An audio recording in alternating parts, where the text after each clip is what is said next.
Hoje, falou Felipe Bueno, 21 de setembro, nós estamos a 5 dias do início do horário eleitoral gratuito de rádio e televisão.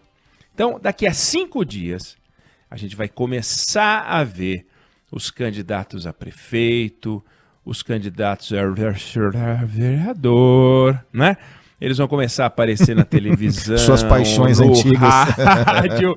A gente vai ouvir aquelas promessas, a gente vai abrir o olho, né? Porque dia 15 de novembro é o dia do primeiro turno. E em algumas cidades, ou em muitas cidades, 29 de novembro, o segundo turno. O eleitor começa, portanto, agora a entrar naquilo que o marqueteiro do Michel Temer, o Elcinho Mouco, chama de estado de voto. Acho a expressão muito boa, estado de voto.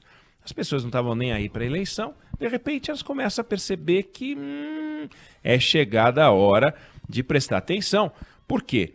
Querendo ou não querendo, pelos próximos 4 anos, a contar de janeiro do ano que vem, nós vamos ter um novo alcaide nas nossas cidades, nós vamos ter novos regedores na nossa cidade, e esse grupo é que vai comandar. A gente precisa abrir os olhos, abrir os ouvidos e começar a separar o joio do trigo, porque a gente tem que fazer a escolha. E é uma escolha muito curiosa, porque quando a gente fala de governador, ninguém sabe muito bem o que o governador faz. Sabe que é famoso. Os governadores são famosos, eles aparecem no noticiário, né? Mas governador não corta árvore, governador não recolhe lixo, governador não limpa bueiro, governador não cuida de creche, governador não cuida de transporte coletivo. Isso pelo lado municipal. Pelo lado federal, o governador não cuida de inflação, o governador não cuida de juros, o governador não tem dinheiro para valer para fazer um programa social relevante, como o auxílio emergencial, por exemplo, o Bolsa Família, que agora o governo federal quer ampliar a partir do ano que vem. Então o governador fica ensanduichado. Já o prefeito, não. Então a gente tem o presidente numa ponta, que todo mundo quer conhecer mais, quer saber, é uma eleição importante, e o prefeito, que é uma outra eleição muito importante. Não é à toa que essas eleições são separadas. A estrela da eleição desse ano é o prefeito. A estrela da eleição de 18, 22 é a eleição de presidente. O governador acaba sendo um acessório, é o segundo voto que a gente dá na eleição. São 3 votos majoritários, o senador é majoritário também, o governador a gente fica ali, a gente presta atenção, a gente quer ouvir, é evidente, mas a eleição municipal ela é exclusiva. Ela é tão importante que ela tem o seu calendário próprio. E ela ocorre junto com a dos vereadores. É um exagero que eu sempre chamo a atenção, porque há sim um exagero. A gente pega, por exemplo, a composição da Câmara dos Deputados, né, a federal, você tem um deputado para cada 400 mil brasileiros, né? E se você for pegar quantos vereadores, né, a proporção vereador-população, em alguns lugares beira um absurdo. Mas vamos pegar um exemplo, Belo Horizonte. Tem um vereador para cada 34 mil habitantes. Por que tem um vereador para cada 34 mil habitantes e no Brasil tem um para cada 400 mil habitantes? Não significa que a proporção deveria ser a mesma, mas será que Belo Horizonte precisa de 41 vereadores, né? Será que uma cidade com 900 habitantes precisa ter 9 vereadores? É um negócio assim absurdo, absurdo. É um assunto que a gente tem que enfrentar, sim, essa sobre-representação, principalmente nas cidades pequenas. É um abuso, é um absurdo. Deveria ser nossa obrigação lutar para diminuir essa estrutura, lutar para diminuir o custo dessa estrutura. Essa estrutura poderia ser voluntária nas cidades menores. Não faz sentido algum que vereador tenha que ter salário em cidade pequena. E o Brasil está cheio de cidades pequenas. Nas grandes cidades, vá lá o vereador receber um auxílio de algum tipo. Agora, a estrutura que eles têm é um negócio escandaloso. Mas, voltando ao estado de voto do Elcinho Mouco, voltando à ideia de que a gente está ligado, a gente tem uma eleição com um determinado clima, né? Já houve um tempo em que a eleição era só ideológica, né? Não estou nem falando da municipal. Vamos pegar a eleição de 1989, Collor versus Lula. A eleição não tinha como o tema central a corrupção.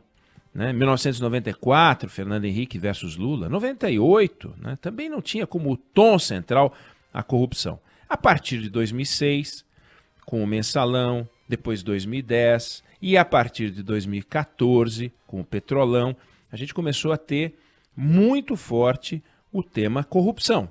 Né? A corrupção passou a se sobrepor à discussão ideológica. 2018 aconteceu que as polarizações tradicionais, né, o país acostumado com PT versus PSDB, ou PT versus PMDB e tal, ficasse um pouco acessório com a vitória do Jair Bolsonaro. Então a gente passou a ter um novo eixo de polarização que não deixa de ser uma terceira via quando surgiu, não a terceira via como uma aliança numa visão central para deixar de lado a polarização, mas como uma aliança ainda mais radical à direita, e você tornou PT versus PSDB dois partidos de duas discussões de esquerda. Mas aí veio não só o presidente Bolsonaro para mexer nesse tacho, mas veio a pandemia. E num primeiro momento ficou parecendo, pelo discurso inicial atrapalhado, pela opção anticientífica, que o Bolsonaro, ou o bolsonarista, ou o apoio bolsonariano, ou seja lá o que for, significaria meio caminho para a derrota, para quem se grudasse ao Bolsonaro. Aí veio o auxílio emergencial. E ele não só resgatou a popularidade do início, né, do governo dele, como ele atingiu um patamar que tornou o apoio dele um negócio muito desejável. E agora você tem um jogo que ninguém sabe muito bem como se comportar. Você teve em 2018 um monte de gente colando no Bolsonaro, a começar por governadores que agora estão se opondo, né, como o João Dória, né, que usou o Bolsonaro para se eleger e agora dá pau no Bolsonaro porque parecia que dar pau no Bolsonaro era uma boa no começo da pandemia, o jogo virou e ele tem que continuar anti-bolsonariano. Então os candidatos não sabem muito bem como lidar com o Bolsonaro. Declaro que adoro o Bolsonaro, isso vai me ajudar? Depende. Se o Bolsonaro não declarar que vai me ajudar e que eu sou querido dele, eu vou ficar que nem um bobo. Não é um negócio muito interessante, né? Correr atrás dessa muleta é o caminho, ficar independente, declarar-se anti-Bolsonaro, porque de repente ficar com a parcela de votos contra o Bolsonaro pode ser bom, já que alguém vai ficar com os votos do Bolsonaro. Então é um negócio complicado que a gente vai ver como se organizam os candidatos. E saiu uma pesquisa Ibope específica para São Paulo, mas que em cada estado, em cada capital, em cada cidade isso faz sentido, sugere que o apoio de Lula, Bolsonaro ou Alckmin ou Dória tira entre 40% e 48% dos votos, aquele desejo de votar no candidato. Olha só que loucura. Qualquer um, Lula, Bolsonaro, Alckmin e Dória.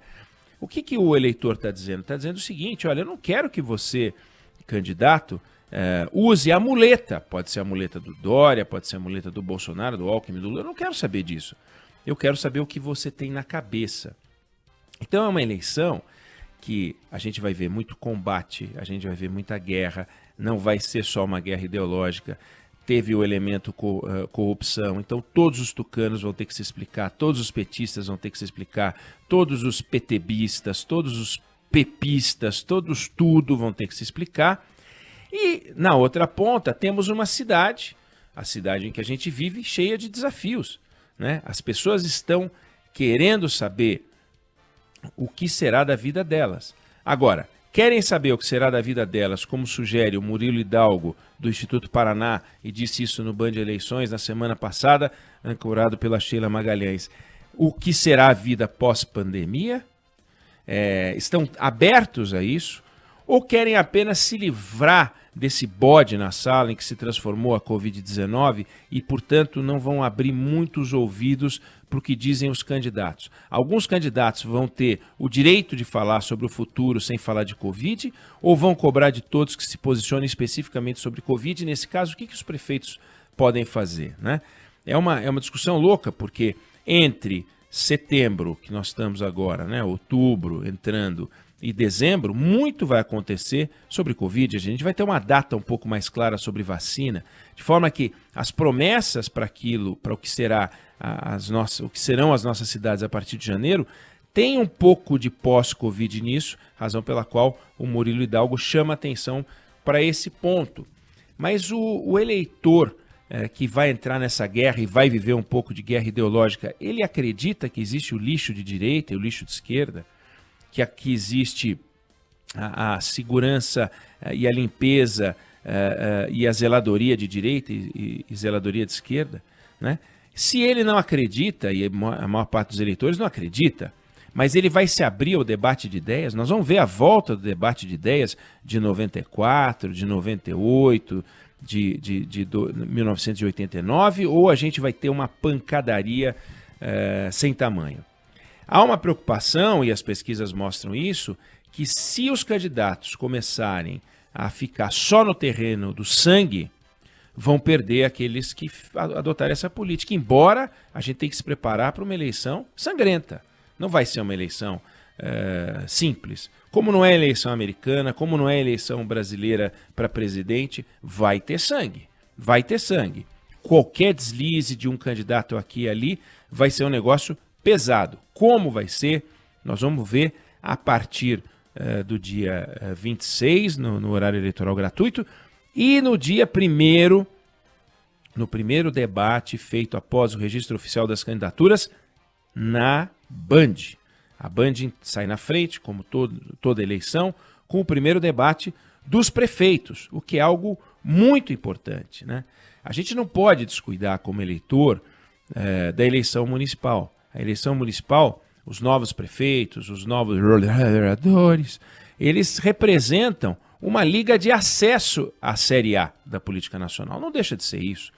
O redesenho do jogo partidário que se dá nas cidades a partir do ano que vem, com a posse dos novos prefeitos e dos novos vereadores, acaba redesenhando o jogo no Congresso Nacional, acaba redesenhando o tabuleiro da política. Então é uma oportunidade que a gente tem de exercer a cidadania, a gente não pode perder isso. Temos que ficar atentos numa variável, porque a partir de agora vão sair pesquisas e mais pesquisas com maior constância, que é a taxa de abstenção.